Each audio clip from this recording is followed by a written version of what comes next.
తర్వాత ప్రత్యేక తెలంగాణ సాధించిన తర్వాత రాజకీయాలను కాసేపు పక్కన పెడితే మీకు ఇంకా ఒక 8 మంది కళాకారులకు, అంటే తెలంగాణ నిజమైన కళాకారులకు, నిజమైన సేవ చేశారు అనే వివిధ రంగాల్లో ఉన్న కళాకారులకు రేవంత్ రెడ్డి గారు సీఎం అయిన తర్వాత ఆయన అద్భుతమైనటువంటి లైఫ్ ఇచ్చారు.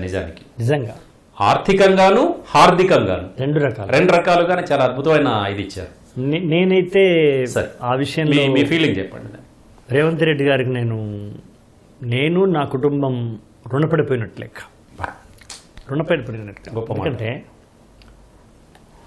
మీరు ఎంత కాదన్నా ఎంత లేదన్నా మేము ఎంత బిజీగా రాసినా రాయకపోయినా కూడా ఒక పదవి విరమణ దశ అనేది మాత్రం వచ్చినవాడు సత్యం. అది అంతే కదా. నేను వచ్చి 32 ఏళ్ళు 32 సంవత్సరాలు 3 దశాబ్దాలు దాటిపోయింది.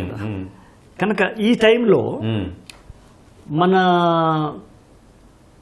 ఓన్లీ సినిమాని కాకుండా తెలంగాణలో ఒక సాహిత్య పరంగా వాళ్ళు చేసిన కృషిని నాట్ ఓన్లీ సాహిత్యము జర్నలిస్ట్ కూడా ఇచ్చినారు. అంతే కదా. యాదగిరిరావు గారు ఆయన శిల్పి తెలంగాణ అమరవీరుల స్మారక స్తూపాన్ని నిర్మించినటువంటి అలాంటి వ్యక్తిని తీసుకుని, అలాంటి వ్యక్తుల్ని పాషం యాదగిరి లాంటి జర్నలిస్ట్ని, తర్వాత అందశ్రీ అనుకో, గొర్రెట వెంకన్న గారు అనుకోండి, లేకపోతే గూడంజన్న, నేను ఇట్లా ఉన్నాం కదా. అంతే కదా. లెజెండ్స్ అందరూ కూడా తీసుకున్నాను కదా. అది చేయడం నేనైతే చాలా ఆశ్చర్యానికి గురయ్యాను. ఎందుకంటే మనకు ఎప్పుడు కూడా ఊహించారా మీరు? కనీసం ఊహించారా మీరు? అసలు ఊహించలేదు. మామూలుగా అయితే ఒకటేంటంటే ఆ రోజు ఫస్ట్ డిసెంబర్ 9 24 డిసెంబర్ 9లో నాకు ఒక ప్రత్యేకమైనటువంటి ఒక మెసెంజర్ వచ్చాడు, ఇన్విటేషన్ తీసుకొని సీఎం ఆఫీస్ నుంచి.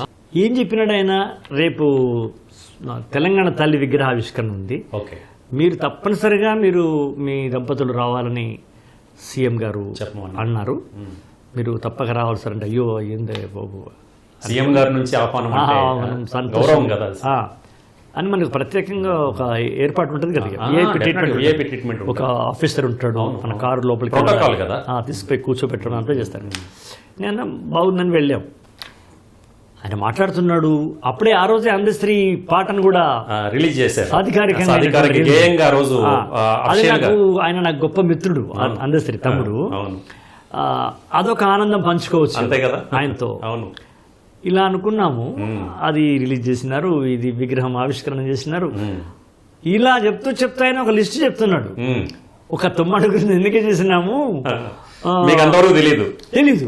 మనం ఎందుకే చేసినాము, మనిషికి ₹1 కోటి, ఒక 300 గజాల ఫ్యూచర్ సిటీలో ప్లేసు, తర్వాత ఒక తామ్రపత్రం, ఇట్లా అనుకుంటున్నాము. అది మేము నెక్స్ట్ అది అందుతుంది అని వరుసగా పేరు చెప్పుకుంటూ వస్తున్నాడు.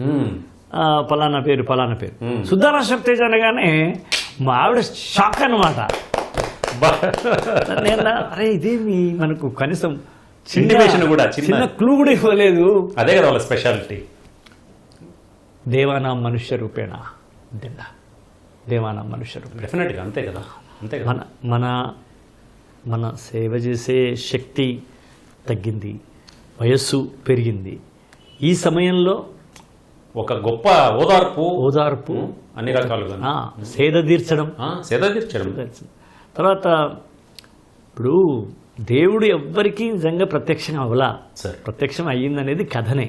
దైవం మనుష్య రూపేణ అంటారు కదా. అలా దైవం మనుష్య రూపంలో వచ్చి మనకు సహకరించినట్టు అనిపించింది. అంటే ఇప్పుడు రేపు మీరు ఇంటర్వ్యూ చూపిస్తే ₹1 కోటి ఇచ్చింది కాబట్టి ఇలా అంటున్నాడని అనేక ట్రోల్స్ వస్తాయి మీ దాంట్లోనే. I don't care. ఎందుకంటే ఎవరిస్తారు దండ? అదేమన్నా తమాషానా? ₹1 కోటి అంటే ఎన్ని దశాబ్దాలు మనం కష్టపడితే మనం సంపాదించగలం. లేదు కదా. అదొకటి నేను ఊహించింది.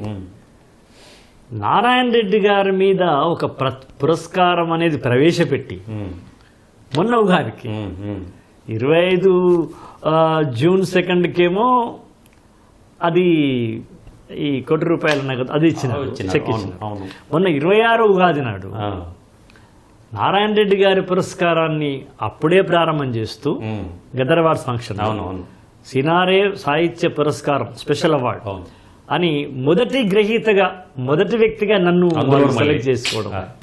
అది ఎంత గొప్ప విషయం అసలు, చాలా గర్వకారణం కూడా అసలు నిజంగా. అంటే నా ఒక మధుర ఘట్టాలు అవసాన దశలో మనం నడిచొచ్చిన దారి కరెక్టేనా అని మనం ఒక సమీక్ష చేసుకుంటే చివరి దశలో సార్ నాకు కనిపించే ఒక 2 దృశ్యాలు రేవంత్ గారివి. ఎక్సలెంట్. ఇక నారాయణ రెడ్డి నాకు ఇష్ట దైవంలో, నేను పాటల తండ్రి అనేవాడిని. అంతే కదా. నా పాటల తండ్రి అని సంబోధిస్తే ఆయన పులకరించిపోయేవాడు. ఆయన పేరు మీద వచ్చిన మొదటి వార్డుకు నన్ను సెలెక్ట్ చేయడం అనేది, అనేది. అవును. ఇది ఎంత భగవంతుడు కల్పించిన సన్నివేశంలో భావిస్తాను తప్ప అంతే కదా, అంతే కదా. ఇంకేం లేదన్నమాట.